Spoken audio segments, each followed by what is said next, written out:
Now, if you think about watchers, let's just think about the little bit that we've sketched out here. If they are, again, a higher status than others in the heavenly bureaucracy, if they indeed are part of a class that makes decisions, then the reasoning would go that this class might know things that other members of the heavenly host don't. In other words, there's a question of knowledge here. That, again, becomes sort of significant because in Akkadian, which if you're a Semitic philologist, this is my training, the precursor to Aramaic in Babylon was Akkadian.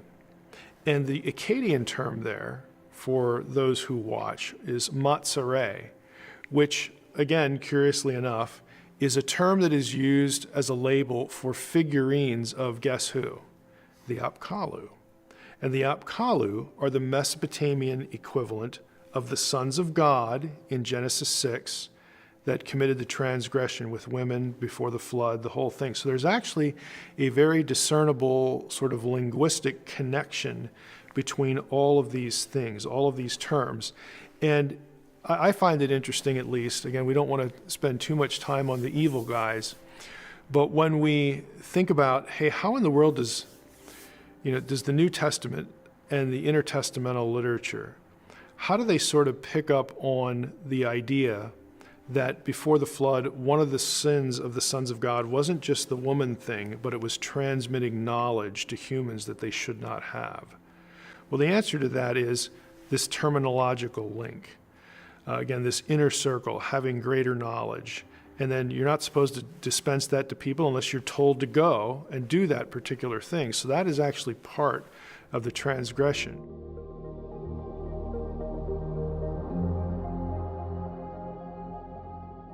The example of the Apkallu, takes us into the bigger question of, the relationship of biblical material to other ancient material.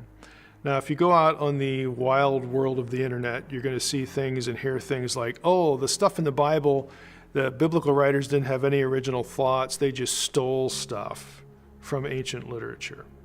That is pretty ridiculous. I mean, what's going on is a lot more normal, a lot more human. God picks humans to write scripture.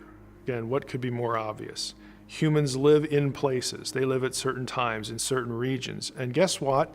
They're not in monasteries. They're not hermits. They interact with other people. They are literate. They read books. They engage in conversations. The places where they live have trade with other parts of their world regionally. And so that's one reason why you have one culture writing their version of whatever it is that happened or how they answer the questions about the spiritual world, and then another culture doing the same thing. People are interacting and they're reading this stuff. There's a regional proximity that is the reason for similarity. If you grow up in a region, then you're going to have shared worldview to some extent. You're going to have shared culture to some extent. In other words, this should be the least surprising thing in the world when it comes to looking at the Bible. This is what it means to read the Bible in its own context, really its own contexts, because the biblical writers were part of a world. They lived somewhere and they had this interaction. There's no coherence or even proof that a biblical writer is like, man, I want to finish this book, I want to write this paragraph, but I can't think, so what's the next thing I can steal? There is no sort of chain of goes from tablet to text to this other text before it gets to the New Testament writer. They're not passing things on. They're not using Federal Express. I got to mail this to John so he can finish the book of Revelation because, again, he can't think any independent thoughts. I mean, this is the kind of absurdity that you see in or you get from the village atheist, who really isn't thinking at all about what it means to be a person living in the ancient world and reading material, and then again, in our view, by the providence of God being prepared intellectually and just in terms of life experiences to produce a piece of writing that God will preserve for the believing community. This is just how it works in the real world and real life. It's the most normal thing that you can imagine.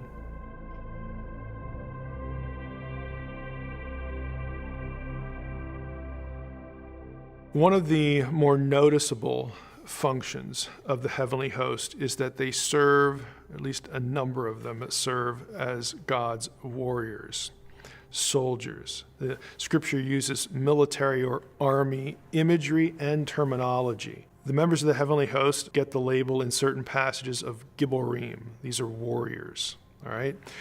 The Lord himself is called, Adonai Tsevaot. Okay, usually translated the Lord of hosts, but it actually is the Lord of armies. Okay, and so the reference is that God is himself a warrior. He fights to judge evil. He fights on behalf of his people. And with him is this army, again, this entourage of the heavenly host. So we get this militaristic language to convey the idea that God will and does intervene on behalf of his people on earth to fight on their behalf. We have to remember that warrior language, army language, this again, soldier language of the Old Testament. This is yet another task. Okay, this isn't something that, God creates an angel and, when he pops into existence, he's a trained militarist, okay? This is a function, this is a service that on occasion God will intervene and act and so on and so forth. Now, we can look at it and say it's a really useful metaphor, and it is, again, to communicate the idea of spiritual conflict, or even, again, God intervening on behalf of his people on earth who are faced with their own earthly military enemies. It's the idea that when this conflict is going on earth, there is also conflict in heaven, but there's also spiritual input into the outcome of whatever this conflict is.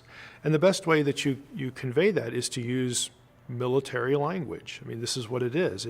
It mirrors what's going on earth. We have this heaven and earth, symbiosis going on again. But we shouldn't, draw from that like every angel is just sort of born, if I can use that term, born a warrior. Again, this is a function that has a context, and there are some very specific passages related to it.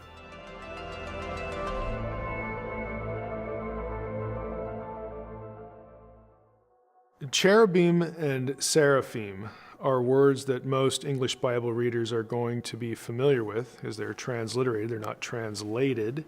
So they appear in the English Bible sort of, for what they are. And we sort of don't stop to think about these two as job descriptions. Again, we're not tuned into the nuancing of vocabulary, which is really why I jump into it right away in the book.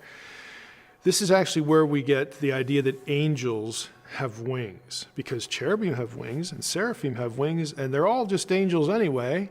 In other words, we smash all the terms together, and that gives rise to this myth about angels having wings.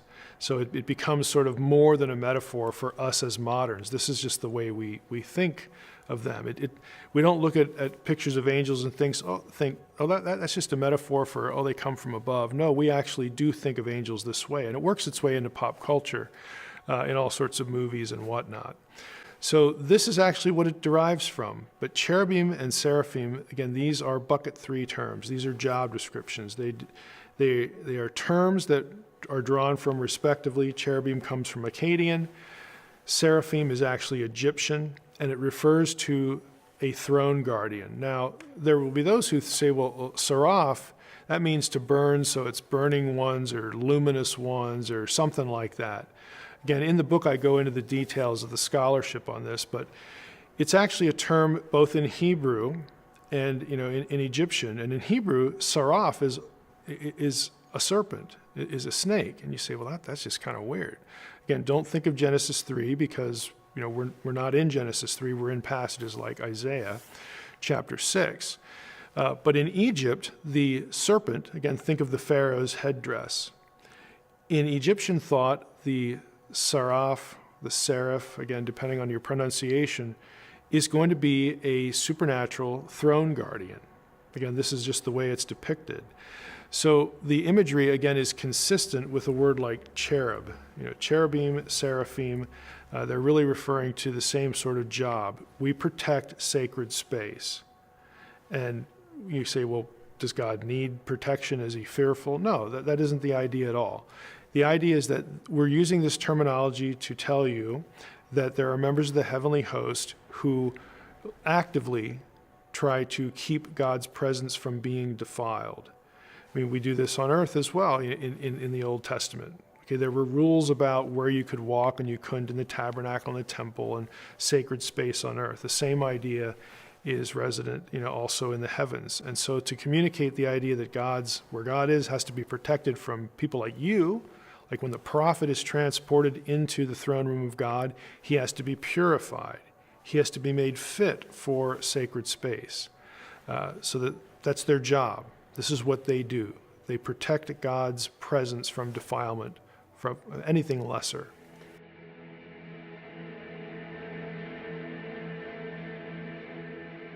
So when we talk about words like cherubim and seraphim, again, we have to realize that what the writers are doing is they're using something common in their world that their audience will know visually, and they're using that as a metaphor to describe a function of something going on in the spiritual world. So it's very easy to read something like Ezekiel and, we've got cherubim with 4 heads and lots of eyes on their body and wings and literalize it. And you have a lot of people that think, well, when I get to heaven, I'm going to see one of those. Like there's an actual critter that maybe needs to visit the veterinarian, if you just to stay healthy. No, the point is not that there are actually critters like this somewhere. The point is that the biblical writers are using, again, the things of their experience. People who were in exile, for example, are going to be used to seeing royal imagery, royal iconography, statues, carvings of divine thrones or royal thrones that have the winged bull, the winged lion, and all this sort of stuff. They're going to be used to seeing that, and they know what it means. We're in the presence of royalty, or this denotes where the king sits. Okay, this is the king's space, it's not our space. You don't just run up to him and say hi. We still have a little bit of these sorts of trappings like in the UK, like with the Queen. You're not supposed to touch the Queen. You don't get near the Queen, and she's got people to protect her. In her case, it really is a legitimate issue. It could be in terms of protection, but it's also an issue of protocol. You don't touch the Queen. Even when someone shakes her hand, it's a controversy because you don't touch the Queen. Well, it's the same way in the ancient world. They had ways of telegraphing to people, this is space where you don't belong, and it's protected. Again, in the earthly world, you would have had soldiers accompanying with this. They would have been wearing certain things, but it's also communicated with these pictures of what the king's throne looks like. And again, the royal symbols of power and presence. Well, the biblical writers take this and they use it analogously for the heavenly world to describe that when you're in God's throne room, okay, that is a place that's protected from defilement, from invaders, from people who don't belong there. And even when they're summoned, like the prophet, they have to be purified and made acceptable to occupy that space. And so the imagery sort of accomplishes what the writer is trying to communicate.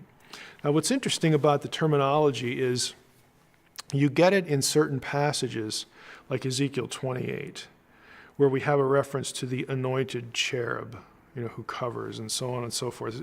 The language is kind of odd there, but that's important because that figure is connected with Eden and its rebellion. And so some scholars have theorized that the being from the heavenly host who decided that he wanted autonomy, wanted to call the shots, wanted to run the show and eliminate humanity and whatnot, was actually a being that had close proximity to God, again, protecting God's sacred space. And there is some sense to that, because if we understand Eden as being the place where God lives, it's God's house essentially, and where God lives, he also conducts business. It's where his entourage is and his, where they have the board meetings and all that sort of stuff. You would have a being that, again, Adam and Eve, since they live in God's house as well, Eden, that they may have been familiar with these spiritual beings and their role. And one of them steps up to Eve, plotting against her. So there is something to be said for recognizing that this terminology denotes a spiritual being that, yes, has a task, but also with that task had really close proximity to God.